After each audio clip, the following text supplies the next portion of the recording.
যেহেতু একটা কর্পোরেট চাকরি করি, তো অনেক মানুষ আমার কাছে জবের জন্য বলে, অনেকে সিভি-টিভি পাঠায়। তো আজকে খুব বাজে একটা ইনসিডেন্ট হয়েছে। একটা মানুষ আরকি একটা সিনিয়র ডেজিগনেশন এর জন্য আমাকে রিকোয়েস্ট করেছিল আমি যেন তার সিভিটা ফরওয়ার্ড করি। তো তার কথা মতো আমি ফরওয়ার্ড করেছি। যেহেতু অনেক দিনের চেনা জানা মানুষ, তো আমার মনে হয়েছে হয়তোবা সে ওই ডেজিগনেশন এর জন্য ভালো হতে পারে।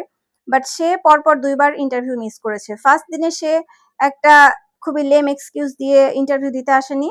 তার জন্য আজকে আমি সেকেন্ড দিন ইন্টারভিউ এর অ্যারেঞ্জ করে দিলাম, কিন্তু সে আজকেও আসেনি।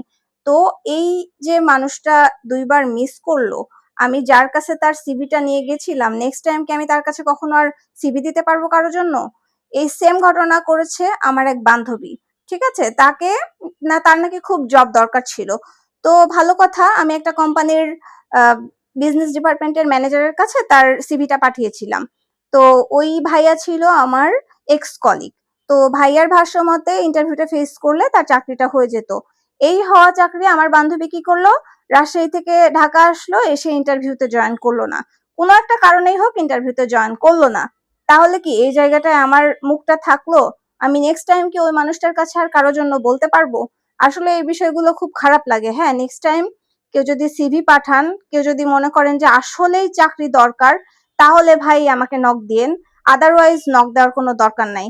অপরচুনিটি অনেক থাকে, কিন্তু সেটা জায়গা মতো, সময় সুযোগ মতো গ্র্যাব করতে শিখতে হয়। ঠিক আছে? এরকম ইন্টারভিউয়ে আসবেন বলে এরপরে ইন্টারভিউ মিস করলে তাহলে তো ভাই জব দেওয়া সম্ভব না। আর মানুষকে এভাবে ঠকানোও ঠিক না। ইন্টারভিউতে আপনি আসতে চেয়েছেন, আপনার জন্য কিছু মানুষ তাদের সময় নষ্ট করে বসে আছে। আপনি ইন্টারভিউ অ্যাটেন্ড করবেন বলে তারা অপেক্ষা করছে, আর আপনি তাদের সময়টা নষ্ট করলেন। এটা তো ঠিক না, তাই না?